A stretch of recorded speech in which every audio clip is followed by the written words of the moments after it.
Hello hello, नमस्कार नमस्कार। मेरा नाम है नित्या तिवारी और आज मैं फिर से आ चुकी हूँ एक क्लास 10th के हिस्ट्री का चैप्टर जिसका नाम है the rise of nationalism in Europe. इसको लेके बहुत ज़्यादा लंबा ये सेशन नहीं होगा, 30 से 40 मिनट तक का मैक्सिमम ये सेशन रहेगा। मेरे आसपास मेरे स्टूडेंट्स बैठे हैं, मैं उनको पढ़ाऊँगी। आपको अगर कोई डाउट हो तो आई होप कि मेरे स्टूडेंट्स जो डाउट पूछे उनसे क्लियर हो जाएगा। Still if you had any doubt आप प्लीज़ उन्हें कमेंट्स में डालिए and I will try to reply you all.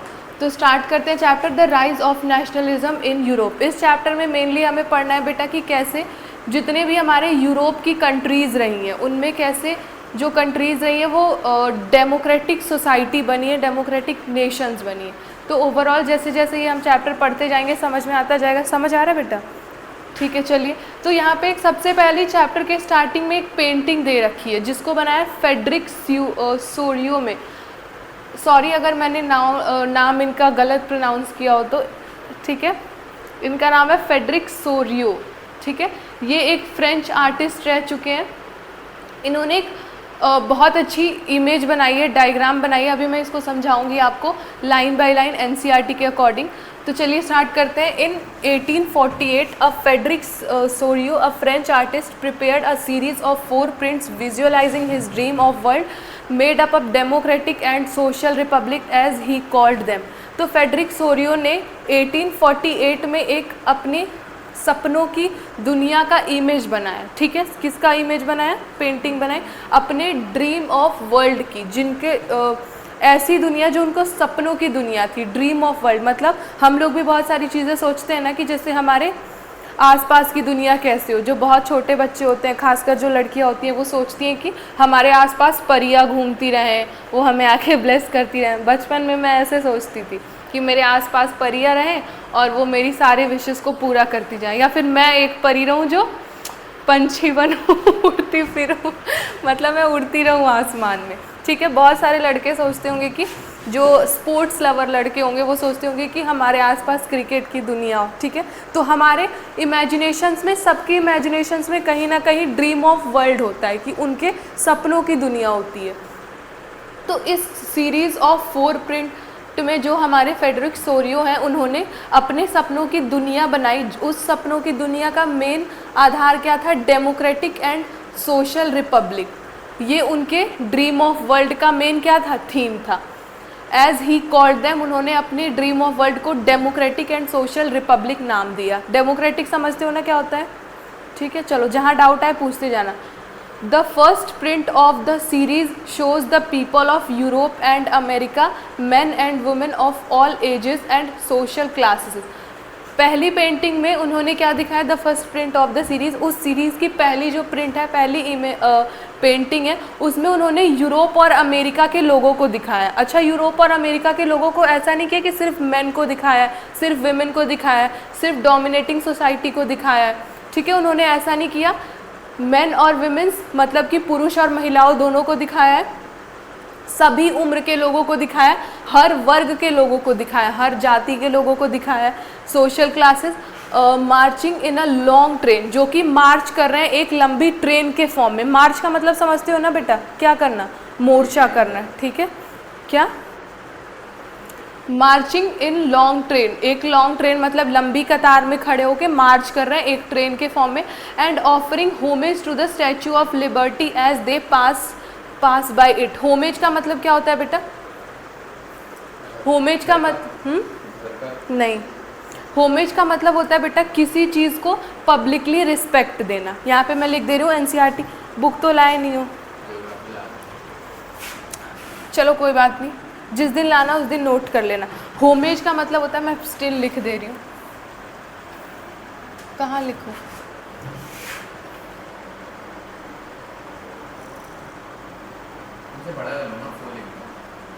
कहाँ से? छोड़ो, यहाँ पे लिख देना। नोट कर लेना बेटा, ठीक है। वीडियो पड़ा रहेगा ना यूट्यूब पे, यहाँ लिखने जाऊँगी तो प्रोवाइडिंग रिस्पेक्ट समथिंग पब्लिकली, चलो लिख दे रही हूँ।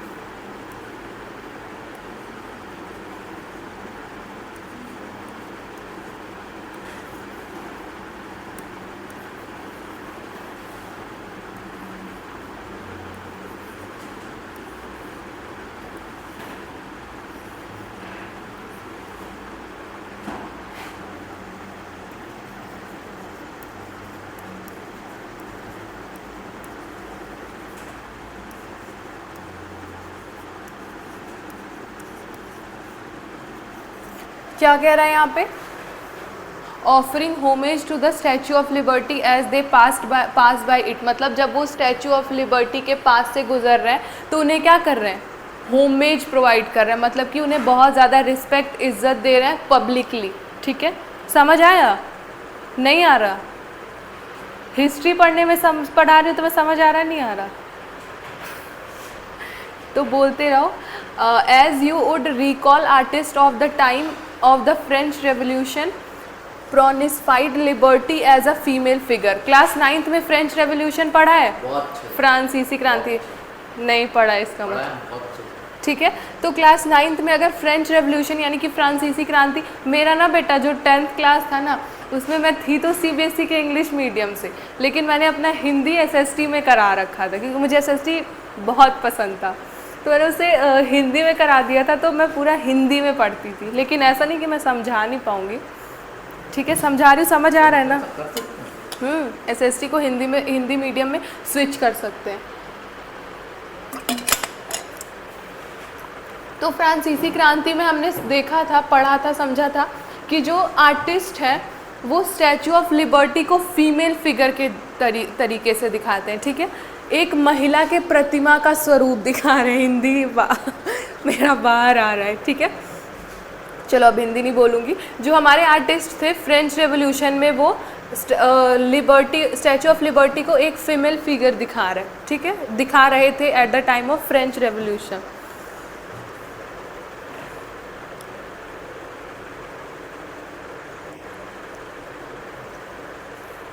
हेलो, हाँ मैं क्लास ले रही हूँ, जब आएगा फिर मैं कर लूँगी, मैं अकेले कैसे करूँ।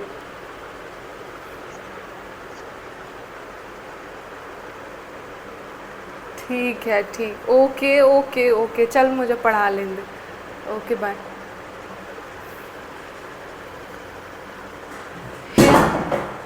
Here you can recognize the torch of enlightenment she bears in one hand and the charter of rights of men in the other hand। इस डायग्राम में बेटा वैसे तो आई डोंट नो कि कैमरे में सही दिख रहा है कि नहीं दिख रहा, लेकिन अगर तुमको दिख रहा है बेटा, देखो मैं दिखा रही हूँ, ये जो इसका हाथ दिख रहा है इस स्टैचू ऑफ लिबर्टी में, पहले हाथ में इसने क्या लिया, torch of enlightenment. Torch of enlightenment का मतलब कि प्रकाश की रोशनी, सॉरी प्रकाश की रोशनी गलत, क्या बोल रही हूँ मैं, एजुकेशन की लाइट, यानी कि शिक्षा का प्रकाश इसने एक हाथ में ले रखा है, और दूसरे हाथ में इसके मैन ऑफ, कहाँ गया, charter of rights of man, यानी कि मानव के अधिकारों की पत्रिका है इसके दूसरे हाथ में मेरा हिंदी वापस आ रहा है, देखो पहले हाथ में इसके क्या है कि एजुकेशन का प्रकाश है, ठीक है, एजुकेशन का लाइट है, और दूसरे हाथ में इसके मैंस के, ह्यूमंस के राइट्स की एक क्या है, स्लिप है, ठीक है, दोनों हाथों में इसके क्या है, क्लियर हो गया। और भी बना हुआ है ना, कहाँ पे बना नहीं है बेटा, ये इमेज बना रखा था उन्होंने, पेंटिंग, हाँ स्टैचू ऑफ लिबर्टी ये तो एग्जिस्ट करता है, लेकिन ये जो डायग्राम बना रखा है वो नहीं एग्जिस्ट करता, ये पेंटिंग एक्चुअल में, मतलब कि ये जगह एक्चुअल में कोई एग्जिस्ट नहीं करती, क्योंकि इसमें बहुत सारे कंट्री के लोग आएंगे, अभी आगे दिखाएगा, ठीक है। कहाँ गया, एक हाथ में इसके क्या है, एजुकेशन की लाइट है, और दूसरे हाथ में क्या है इसके, ह्यूमन के राइट्स की स्लिप है। On the earth in the foreground of the image lie, कहाँ गया यार, एक सेकंड रुक जा, मुझे इरेज कर लेने दो।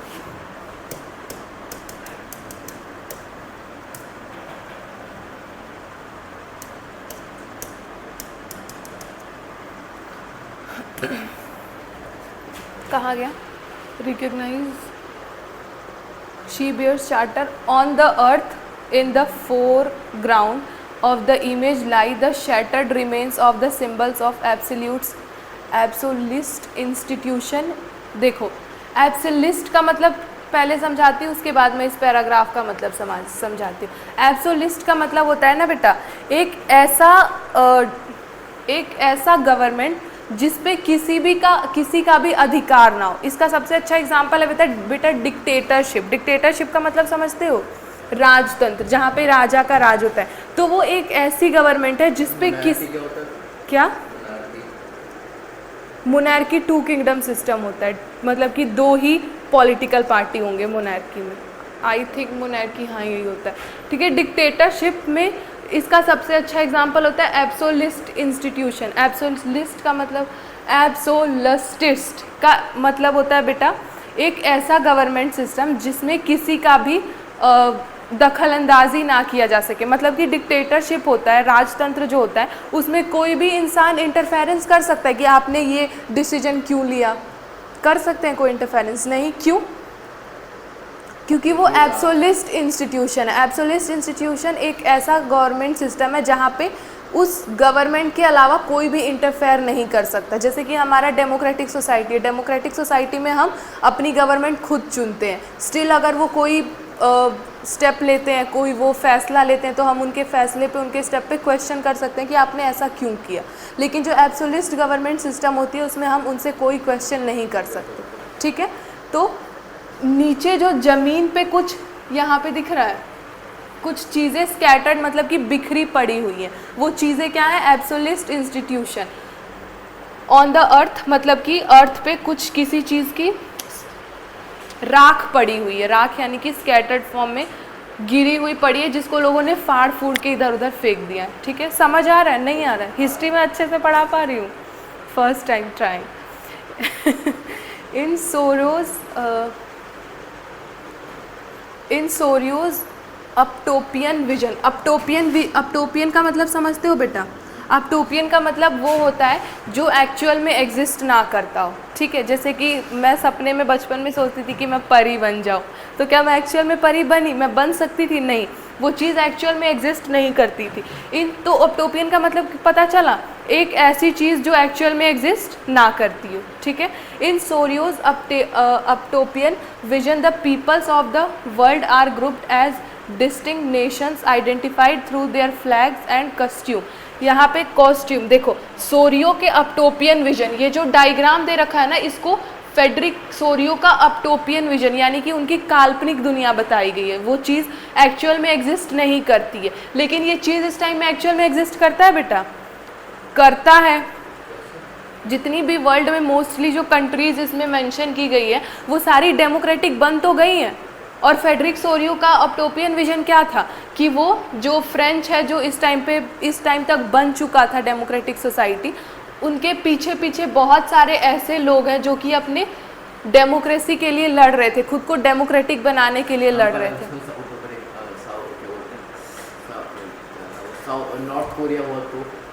नॉर्थ कोरिया बेटा एक्सेप्शनल है, प्लीज़ मेरे से मत बात करो नॉर्थ कोरिया की, ठीक है। तो उस टाइम पे सोरियो की पेंटिंग को अपटोपियक विजन, क्या है ये? अपटोपियन विजन माना जाता था कि ऐसी कोई चीज़ वास्तव में, ऐसी कोई दुनिया एग्जिस्ट नहीं करती। उस टाइम पे लोग इतना तक सोच लेते थे कि जो फेडरिक सोरियो ने ये पेंटिंग बनाई है, ये एक काल्पनिक दुनिया है, ऐसा कोई चीज़ एग्जिस्ट ही नहीं करता। इसीलिए तो बोला गया कि सोरियो के अपटोपियन विजन यानी कि उनकी ऐसी दुनिया, ऐसी दृष्टि जो वास्तव में एग्जिस्ट नहीं करती। द पीपल ऑफ वर्ल्ड, दुनिया के लोग जो हैं, are grouped as distinct nations, वो अलग अलग नेशंस में क्या है? ग्रुप किए गए हैं। साथ ही साथ आइडेंटिफाइड थ्रू देयर फ्लैग्स, और उन्हें हम कैसे पहचान पा रहे हैं इस पेंटिंग में? उनके झंडे के थ्रू, ठीक है। ये देखो अलग अलग फ्लैग्स हैं, तो यहाँ पे जितने भी लोग हैं वो अपने फ्लैग्स के थ्रू आइडेंटिफाई किए जा रहे हैं, पहचाने जा रहे हैं फेडरिक सोरियो के अपटोपियन विजन में। आगे क्या है? पीपल ऑफ वर्ल्ड मतलब कि अलग अलग दुनिया के लोग ग्रुप्स में डिवाइड हैं और अपने झंडे के थ्रू पहचाने जा सकते हैं। एंड नेशनल कॉस्ट्यूम, और अपने नेशनल कॉस्ट्यूम, हर कंट्री का अपना अपना कुछ नेशनल कॉस्ट्यूम होता है ना बेटा। जैसे हमारे इंडिया का क्या है? साड़ी विमेंस के लिए, बॉयज़ के लिए आई थिंक धोती कुर्ता है, बट आई कांट रिमेंबर, मैं बता देती हूँ एक बार बॉयज़ का क्या है। विमेंस का साड़ी है हमारा नेशनल कॉस्ट्यूम, ठीक है। Leading the procession way past the Statue of Liberty are United States and Switzerland. Leading the procession way past मतलब कि आगे जो सबसे हैं, स्टैचू ऑफ लिबर्टी के सबसे आगे क्या है हमारे? यूनाइटेड स्टेट और स्विट्ज़रलैंड, मतलब कि वो क्या हो चुके हैं उस टाइम पे, वो डेमोक्रेटिक सोसाइटी बन चुके हैं, which by this time were already nation states, मतलब कि जिस टाइम पे नेशन स्टेट्स क्या होता है अभी मैं समझाऊंगी, ठीक है। अभी 3 चीज़ें मुझे समझानी है, स्टेट, नेशन और नेशन स्टेट्स, इन तीनों चीज़ों को मैं समझाऊंगी लेकिन अगले पेज पे आने के बाद। अभी मैं बस ये डायग्राम को एक्सप्लेन कर रही हूँ, ठीक है। अभी नेशन स्टेट का मतलब ये समझो कि डेमोक्रेटिक सोसाइटी बनना, रिपब्लिक सोसाइटी बनना। चलो नेशन स्टेट का मतलब मैं समझा देती हूँ। नेशन स्टेट का मतलब होता है ऐसा जगह जहाँ पे लोगों के द्वारा चुने गए सरकार हो और उसी तरीके से फंक्शन करे जिस तरीके से लोग चाहते हो, ठीक है, समझ आए। और उस पूरे एरिया पे उनका कॉमन पास्ट हो, कॉमन उन्होंने कॉमन हिस्ट्री शेयर की हो, उनके कॉमन आइडेंटिटी हो, ठीक है। इसे ही हम नेशन स्टेट्स कहते हैं। अभी मैं जब तीनों को अलग अलग डिफाइन करूंगी तो समझ में आ जाएगा, ठीक है। तो जब ये पेंटिंग बनाई गई थी तो वहाँ पे सबसे आगे स्विट्जरलैंड के लोग हैं और यूनाइटेड स्टेट्स, जो उस टाइम तक नेशन स्टेट्स बन चुके हैं। अगला क्या है,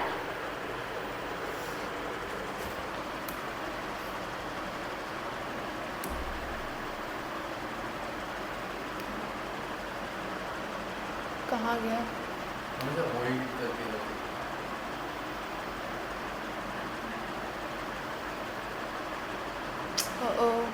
हम साइड में क्लिक करके बोल सकते हैं। कहाँ से, मतलब ऐसे हम ऐसे नॉर्मल हम साइड में यहाँ पे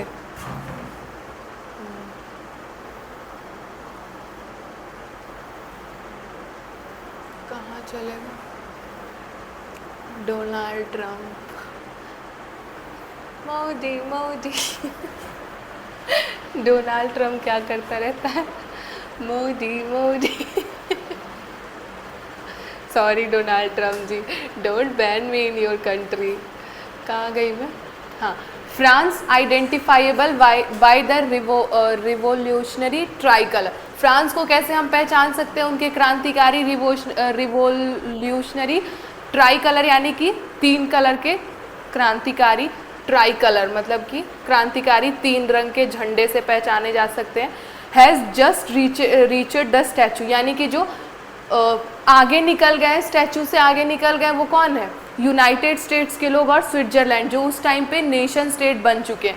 स्टैचू के जस्ट पास कौन लोग पहुँचे हैं, फ्रांस के लोग, जिन्हें हम 3 कलर के उनके झंडे से पहचान सकते हैं। तो सबसे आगे कौन है, स्विट्जरलैंड और यूनाइटेड स्टेट के लोग, जो उस टाइम पे क्या बन चुके, नेशन स्टेट्स बन चुके हैं। और स्टैचू के अभी जस्ट पास कौन पहुंचा है,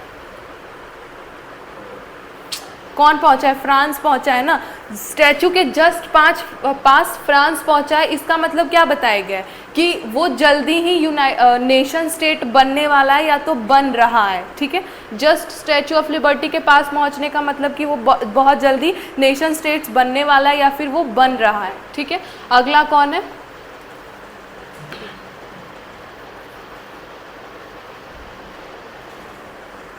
she is followed by the people of Germany, और फ्रांस के पीछे जस्ट कौन है, जर्मनी है। Bearing the black, red and gold flag, Germany के लोगों ने क्या पकड़ रखा है, ब्लैक, काला, लाल और सुनहरे रंग का झंडा पकड़ रखा है।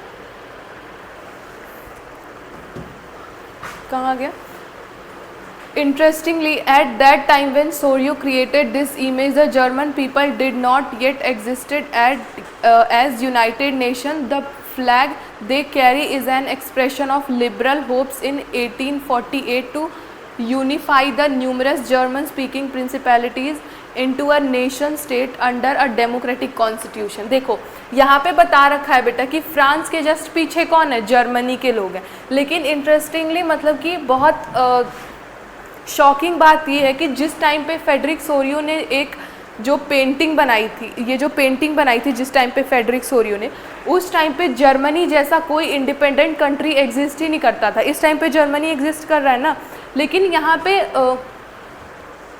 इमेज में तो बता रखा है कि जो फ्रांस के लोग हैं उनके पीछे जस्ट कौन है, जर्मनी के लोग हैं। लेकिन उस टाइम पे जर्मनी जैसा कोई कंट्री एग्जिस्ट नहीं करता, ठीक है। जर्मनी के ऊपर डिक्टेटरशिप चलता था, जैसे कि अलग अलग जगह के लोगों को अलग अलग राजा रूल करते थे ना उस टाइम पे, तो जर्मनी भी डिक्टेटरशिप में ही रूल की जाती थी। लेकिन जर्मनी के कुछ ऐसे लोग थे जो कॉमन हिस्ट्री शेयर करते थे, उनका कॉमन कल्चर था।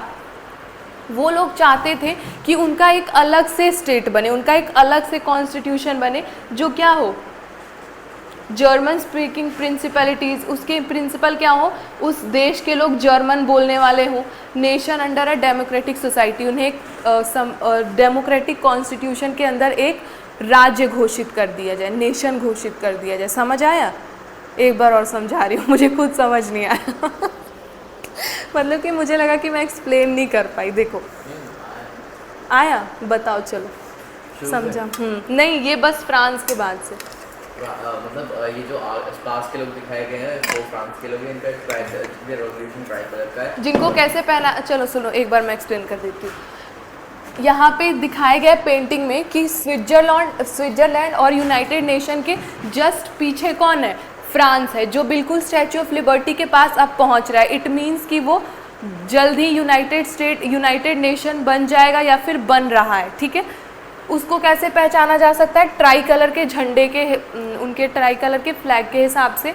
कलर कौन कौन सा है उनके फ्लैग में, black, red and gold flag. ठीक है, जर्मनी के जस्ट पीछे फ्रांस के जस्ट पीछे जर्मन लोग हैं। अब उस टाइम पे जब फेडरिक सोरियो ने ये पेंटिंग बनाई थी, उस टाइम पे जर्मनी नाम का कोई भी कंट्री एग्जिस्ट नहीं करता था, लेकिन वहाँ के कुछ ऐसे लोग थे जिनका कॉमन हिस्ट्री रहा था, कॉमन कल्चर रहा था, और वो जर्मन बोलने वाले लोग थे, जर्मन स्पीकिंग, जर्मन लैंग्वेज वो बोलते थे।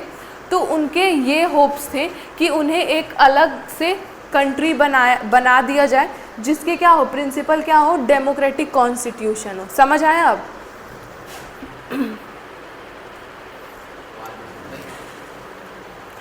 फॉलो कहाँ गया, following the German people are peoples of Austria, German लोगों के जस्ट पीछे कौन है, ऑस्ट्रिया है। The kingdom of two Sicilies के लोग हैं। और हाँ, लोम्बार्डे के लोग हैं। Poland, England, Ireland, Hungary and Russia के लोग हैं जर्मनी के पीछे। ठीक है, from the heavens above Christ saints and angels gaze upon the scene, मतलब कि हेवन से, स्वर्ग से, यहाँ पे देखो दिखा रखा है,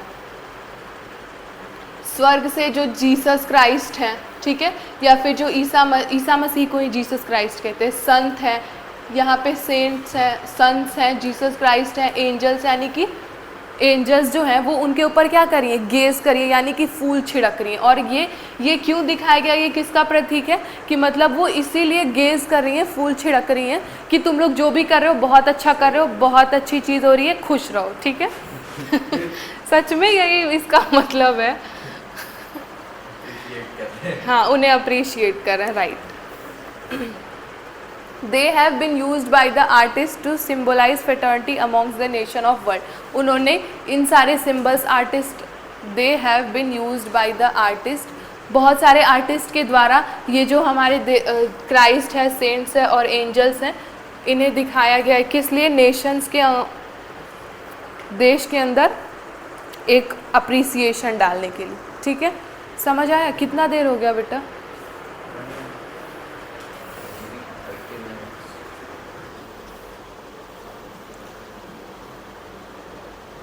कहाँ से दिखाता है टाइम? 24 मिनट हो गया, 5-6 मिनट और पढ़ लेते हैं।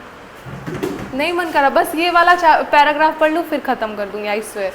This chapter will deal with many of the issues visualised by Sorrieu in figure 1। इस चैप्टर में हम बहुत सारे ऐसे समस्याओं के बारे में समझेंगे जिसे फेडरिक सोरियो ने क्या किया है, विजुअलाइज किया है, दिखाया है, इमेजिन किया है। ड्यूरिंग द 19th सेंचुरी, 19वीं सदी में nationalism emerged as a force which brought up sweeping changes and the political mental world of Europe.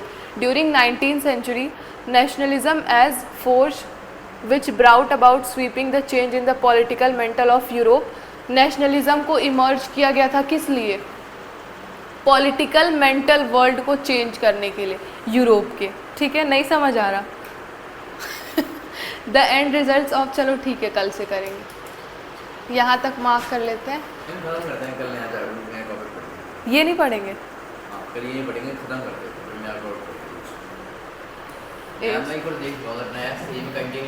हैं। हाँ, फ्रेंच खत्म कर रेवोल्यूशन लेते हैं। ख़त्म कर लेते हैं, चलिए। थोड़ी और डेडिकेशन डेडिकेशन। पहली बार में पढ़ रहा हूँ। The end results of these change will emergence of nation state, हाँ यहीं पे मुझे समझाना है, in place of multinational diversity empires of Europe. क्या? अभी तीनों चीज़ मैं समझा रही हूँ, ठीक है। The concept of practices of a modern state which centralise power exercise sovereign control over territory had been nation state majority of its. देखो 3 चीज़ें हमें पढ़नी है। सबसे पहला है स्टेट, ये पूरा पैराग्राफ इन्हीं 3 चीज़ों में ख़त्म है, ठीक है। पहला है स्टेट, दूसरा है नेशन,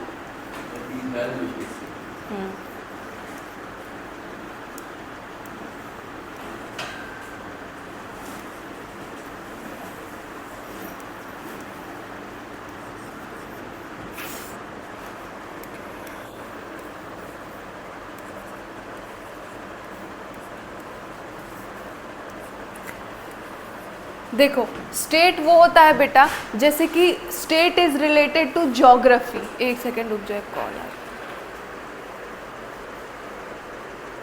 तुम्हारे अतुल सर तब से मुझे परेशान कर रहे हैं फ़ोन करके।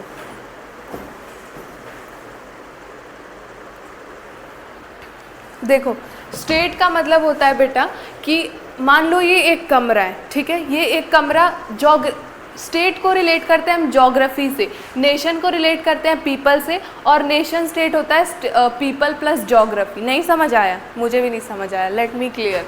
देखो मान लो ये एक कमरा है, ठीक है। इस कमरे का कुछ मान लो ये 1 किलोमीटर लंबा कमरा होगा, ठीक है। इस कमरे में जितने भी लोग हैं, जितनी भी चीज़ें, उस पर मेरा पॉलिटिकल पावर होगा, ठीक है। उस पर मेरी जो मेरी सरकार होगी, मैं जो कहूँगी वही यहाँ पे चलेगी। क्या? हाँ, मेरी हुकूमत होगी, ठीक है। तो स्टेट एक ऐसा जगह होता है जहाँ की कुछ एरिया पे किसी एक इंसान का क्या हो, हुकूमत हो, पॉलिटिकल पावर हो। नेशन वो होता है बेटा जहाँ के लोग, नेशन मतलब होता है कि किसी ऐसे जगह के लोग जिनकी सेम हिस्ट्री रही हो, जो सेम कल्चर शेयर करते हो। मान लो जैसे इंडिया के लोगों की बात करूँ मैं, तो हम इंडिया के लोगों की सेम हिस्ट्री रही है, नहीं रही है? रही है ना, हम कॉमन हिस्ट्री शेयर करते हैं। मतलब कि कुछ अगर चीज़ें हम हटा दें तो सेम ही समझते हैं कि ब्रिटिशर्स के आने के पहले हमारे यहाँ डिक्टेटरशिप चलती थी, ठीक है। तो नेशन का मतलब हो गया कि लोगों से, कि ऐसे लोग जिनकी कॉमन हिस्ट्री रही हो, जो सेम आइडिया शेयर करते हो, जिनकी कॉमन आइडेंटिटी है। हमारी कॉमन आइडेंटिटी है कि नहीं है? जैसे हिंदू हो गया, मुस्लिम हो गया, जो भी लोग हैं, उनकी कॉमन आइडेंटिटी है कि वी आर इंडियंस, हमने सेम हिस्ट्री शेयर की है, ठीक है। और नेशन स्टेट का मतलब होता है कि ऐसे लोग जहाँ के नेशन स्टेट का मतलब होता है कि किसी एरिया में कुछ दूरी पे कुछ लोग रहते हो, कुछ दूरी नहीं बेटा, कुछ एरिया पे कुछ लोग रहते हो, उनकी कॉमन आइडेंटिटी रही हो, सेम हिस्ट्री रहा हो, सेम कल्चर रहा हो, ठीक है। समझ आया? और उन्हीं कॉमन लोगों के द्वारा उन पे क्या हो रहा हो, गवर्नमेंट हो रहा हो, सॉरी गवर्नेंस हो रहा हो, रूल हो रहा हो। समझ आया? इस पूरे पैराग्राफ में बस हमें यही 3 चीज़ समझनी थी। ओवरव्यू मैं दे रही हूँ। देखो स्टेट को हम किससे रिलेट करते हैं? ठीक है, दे रही हूँ। स्टेट को ज्योग्राफी, नेशन को पीपल। बेटा मेरा मुंह दुख रहा है लेकिन मैं फिर भी बताऊंगी। सब बताऊंगी मैं, ऊपर ऊपर से क्यों बताऊंगी। 5 मिनट लगेंगे, 10 मिनट लगेंगे, सब बता दूंगी।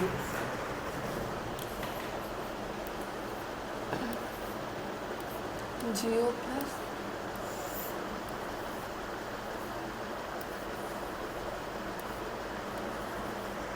देखो अभी हमने पढ़ा कि फेडरिक सोरियो ने एक सीरीज़ ऑफ पेंटिंग बनाई थी, 4 पेंटिंग, जिसमें से हमने पहली पेंटिंग की स्टडी की है। पहले पेंटिंग में हमने देखा है कि एक स्टैचू ऑफ लिबर्टी रही है, वहाँ पे बहुत सारे अलग अलग कंट्री के लोग आ रहे हैं। सबसे पहले उस पेंटिंग के सबसे आगे कौन है? स्विट्ज़रलैंड और यूनाइटेड स्टेट्स के लोग हैं। यूनाइटेड स्टेट्स और स्विट्ज़रलैंड के लोग स्टैचू ऑफ लिबर्टी से आगे हैं। इट मीन्स कि वो नेशन स्टेट बन चुके हैं, ठीक है। वो डेमोक्रेटिक सोसाइटी, रिपब्लिक स्टेट बन चुके हैं। और स्टैचू के जस्ट पास कौन पहुंच रहा है? फ्रांस के लोग पहुंच रहे हैं, फ्रेंच लोग पहुंच रहे हैं, पास पहुंच रहे हैं। इसका मतलब क्या है कि वो लोग, हाँ, वो बस या तो बन रहे हैं नेशन स्टेट या फिर जस्ट बनने वाले। उनके जस्ट पीछे जर्मनी के लोग हैं। जर्मनी के लोग जो कि मतलब ऐसा दिखाया गया है कि हाँ, कोई उस टाइम पे independent जिस टाइम पे पेंटिंग बनी थी उस टाइम पे जर्मन नाम का कोई कंट्री, जर्मनी नाम का एग्जिस्ट नहीं करता था, लेकिन फेडरिक सोरियो की ये अपटोपियम विजन है। अपटोपियम विजन मतलब कि imaginary इमेजिनरी, जो एक्चुअल में एग्जिस्ट ना करता हो वैसा विजन है, जहाँ पे दिखाया गया है कि जर्मन के लोग जो एक कॉमन लैंग्वेज बोलते हैं, जर्मन लैंग्वेज बोलते हैं, उनकी कॉमन हिस्ट्री रही है, उनका कॉमन कल्चर रहा है, वो लोग चाहते हैं कि उन्हें एक इंडिपेंडेंटली डेमोक्रेटिक कॉन्स्टिट्यूशन के अंदर एक कंट्री बना दिया जाए, एक यूनाइटेड स्टेट नेशन स्टेट बना दिया जाए। ठीक है, उन्हें कैसे पहचाना जा सकता है? उनके ट्राई कलर फ्लैग के हेल्प से। जर्मन के लोगों के पीछे जस्ट कौन है? और भी बहुत सारे कंट्री के लोग हैं, जैसे कि पोलैंड, ऑस्ट्रिया और रशिया, हंगरी, आयरलैंड, इंग्लैंड, ऐसे कंट्री के लोग हैं जो पीछे पीछे अब क्रांति का झंडा लेके आगे आ रहे हैं। ठीक है, ज़मीन पे कुछ ऐसे चीज़ों के स्कैटर्ड फॉर्म प्रेजेंट हैं जो उस टाइम पे क्या थे? ऐसी गवर्नमेंट के ध्वस्त पड़े हैं, स्कैटर्ड फॉर्म में ऐसी गवर्नमेंट के स्कैटर्ड पाउचेस पड़े हैं जो उस टाइम पे क्या थे? ऐसी गवर्नमेंट थी जिनके ऊपर किसी का कंट्रोल नहीं था। ठीक है, उसे हम क्या बोलते हैं? इससे क्या बोलते हैं? Absolute institution. ठीक है, उनके ध्वस्त पड़े हैं, अवशेष पड़े हैं। ऊपर से आसमान से Isa Masih, Jesus Christ, angels और एंड्स फ्लावर गिरा रहे हैं, जिससे कि क्या होगा कि तुम लोग जो भी काम करे हो अच्छा काम करे हो। बस लास्ट टॉपिक हमने क्या पढ़ा था? स्टेट, नेशन और नेशन स्टेट। स्टेट को हम कैसे समझते हैं? ज्योग्राफी के हिसाब से। मान लो किसी सर्टेन एरिया पे किसी एक इंसान का कब्जा हो, उसी का पॉलिटिकल पावर हो। ठीक है, नेशन किससे समझते हैं हम? पीपल से, मतलब कि ऐसे लोग जिन्होंने कॉमन हिस्ट्री शेयर की हो, जिनका कॉमन कल्चर हो, कॉमन आइडेंटिटी हो। नेशन स्टेट का मतलब क्या होता है? ज्योग्राफी प्लस, भाग रहे हो ज्योग्राफी प्लस पीपल, यानी कि किसी ऐसे एरिया पे किसी कॉमन लोगों का क्या हो? राज हो, और उनके हिसाब से ही डेमोक्रेटिक सोसाइटी बन रही हो। ठीक है, उन्होंने कॉमन हिस्ट्री शेयर की हो, उनका कॉमन कल्चर हो और कॉमन आइडेंटिटी हो। Thank you so much. Lecture अच्छा लगा हो तो please do let me know in the comment, और थैंक यू सो मच।